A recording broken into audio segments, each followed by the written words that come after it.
I want to start with something that's been a bit of a trend this year. The one thing we know is the Browns have had to rely heavily on backup quarterbacks.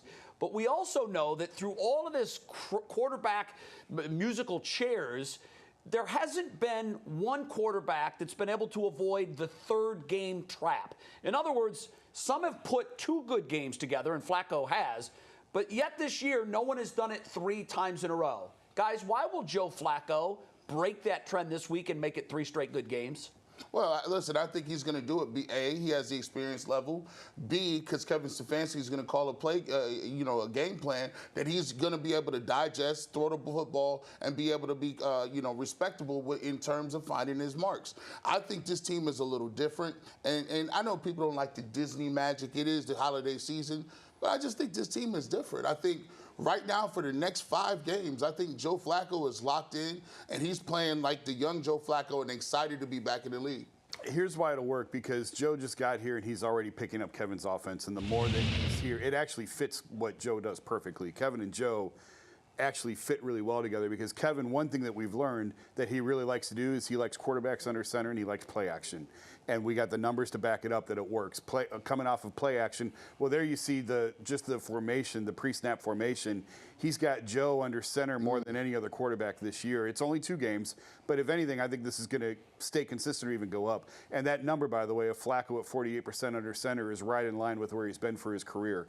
So this is a tenet to Kevin's offense, is a quarterback under center and running play action. Both of David Njoku's touchdowns last week came off of play action, and it's just something that Kevin believes in as a head coach. For that reason, and because Joe runs it so well, I don't see any reason why this can't continue. It doesn't mean they're going to win every game, but I think that the offensive performance is sustainable. The only positive about late season injuries is that the guys that are replacing those guys are fresh. Joe Flacco hasn't been hit in a long time until these last 2 weeks. Right now, Joe Flacco is playing with a lot of energy, a lot of moxie, and a lot of confidence. And most importantly, the rest of the team around him believes in him. I think it's clear. I don't know that the rest of the team believed in DTR. They believed in Watson, but I don't think they believed in DTR. I don't think they certainly didn't believe in P.J. Walker. This team believes in Joe Flacco. They believe he can lead them to victories. Listen, you never know what's going to happen, but the way he's played the first 2 games, I have every reason to believe against the Bears defense that's played better, but I still don't think is that good, especially against the pass, that he will play well again. I think Joe Flacco's magical carpet ride continues for at least 1 more game, and I'd already thought that, but yesterday we had Bernie Kosar in on our YouTube show, and Bernie was emphatic about one thing, and you touched on this. His grasp of the playbook is only going to grow week to week to week. We saw things in week 2 we did not see in week 1. For that reason, I think we're going to see things in week 3 that we haven't seen yet. That has me very excited. Absolutely right that Kevin Stefanski has the guy driving the bus that most fits what he likes to do. I'm not saying he would pick Joe Flacco over Deshaun Watson. That's absurd long term. However, for right now, Kevin's like a kid in a candy store because he's got the guy that is very good at running what Kevin loves to run. Will it finally come to an end? I don't know, but I think it continues this week. All right, I think we all agree that Joe Flacco is the most important Cleveland Brown offensively in this football game. Who's number 2? Guys, I got David Njoku as the number 2 player. As a lot of guys have been falling around him, and you've seen other guys that are playing but banged up, David Njoku has been completely healthy, and he's playing recently his best football. He had a great game last week. I think, for all the talk about, obviously he has chemistry with the receivers, especially Elijah Moore. I think Joe Flacco loves throwing to David Njoku, and David Njoku has been very reliable with Joe Flacco. He seems to be catching listen, he has his drops from time to time, but for the most part, he's been very reliable with Joe Flacco. I think he is a big key to the Browns winning this week. I thought long and hard about Njoku. I agree with a lot of the points that you made, but I have to say Amari Cooper just because he's what drives this offense right now. And their drops have been a problem the last couple of weeks. We talked about on the YouTube show. I think it's his ribs still affected him and just trying to protect himself on some of these hits that he knows he's going to take. But the offense goes as Amari drives it. He's their leading receiver across the board by a wide margin. And as Joe Flacco gets more comfortable in the offense, as we talk about the play-action game and how important that is, Njoku plays a role in that, but Amari Cooper to me plays a bigger role. They've got to get the number 1 guy back involved. Hopefully, Amari's ribs are to the point now where he can start putting up the numbers that he did early in the year. Yeah, I've agreed with you, Jason. Amari Cooper is the guy for me. He's the guy that spreads the field. He's the guy that's running the deeper routes, the 10, 12 to 15, 20-yard routes. They need those routes. They need that to be a threat in this offense because if they don't have that, the field gets constricted very quickly. So when you look at it, Amari Cooper has to catch the football, can't fumble the football. I think he'll bounce back in this game. But by far, to me, Amari Cooper is the guy that really gives you the explosive plays, the big chunk plays, and they need that aspect in that offense. You guys are close. I think they're 2 and 3, but the number 1 most important guy in this offense that you guys haven't mentioned, or the quarterback Joe Flacco, is Jerome Ford, and here's why. The play fake has been very effective so far, but for the play fake to be effective and continue to be effective, you have to have a running game threat. Because what you're asking the defense to do is to pull up and honor the run. If there is no threat of a run game, they don't have to pull up. They can stay back because it's more likely they're going to pass than run. Stats bear that out. They're throwing it 2 plays for every 1 run play.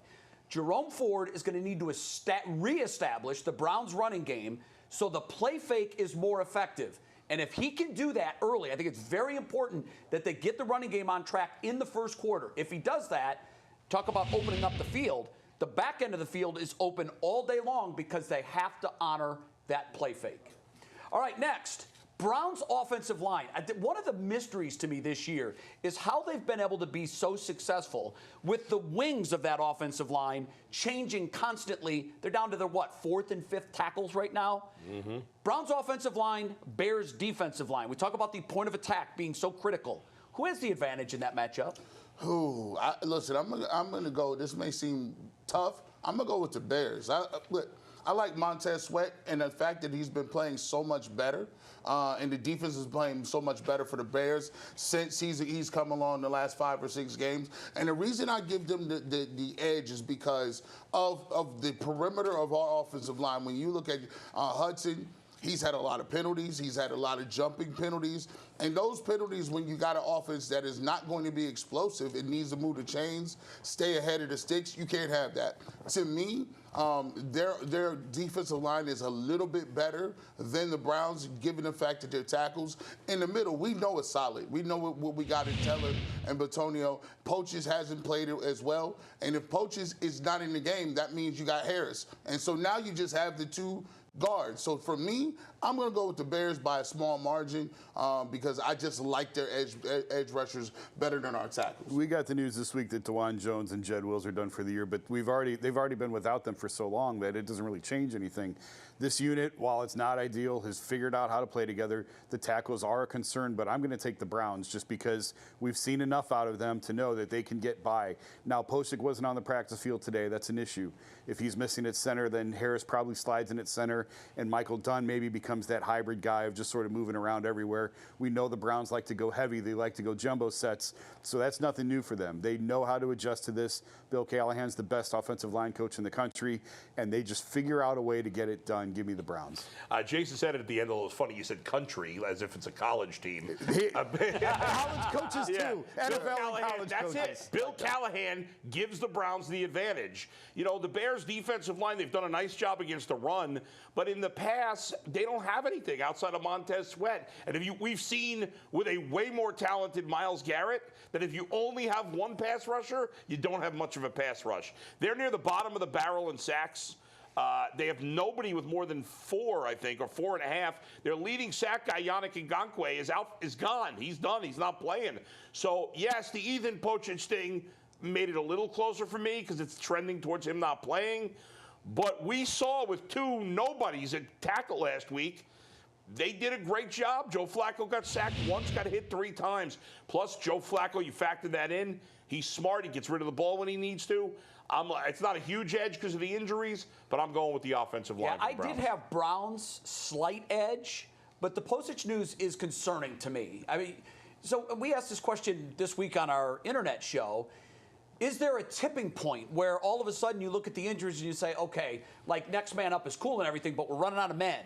I think that the Browns' offensive line, if they lose Postage, even though Harris, once upon a time, was penned in as starter at that position, I think if you're down 3 starters, to me, because that's the majority, that's the tipping point. So if he's not healthy, I'm going to give a very, very slight edge to the Bears, very slight. If he plays, I think the Browns have a very slight edge. In answering the question that way, I'll ask the second part to this topic. The second part was, do you think that this matchup will decide the football game? And I say no. I think there are bigger, more important matchups to watch. I just don't think that there's going to be a clear-cut winner. It's kind of a wash for me right now between the Bears' defensive line and the Browns' offensive line. Quick answer for you guys? No, I don't think it will decide the matchup? I think the only way the Bears. Okay. I think the only way the Bears win this game if Justin Fields is fantastic. Yeah. And the Browns that's their turn the only ball chance. over.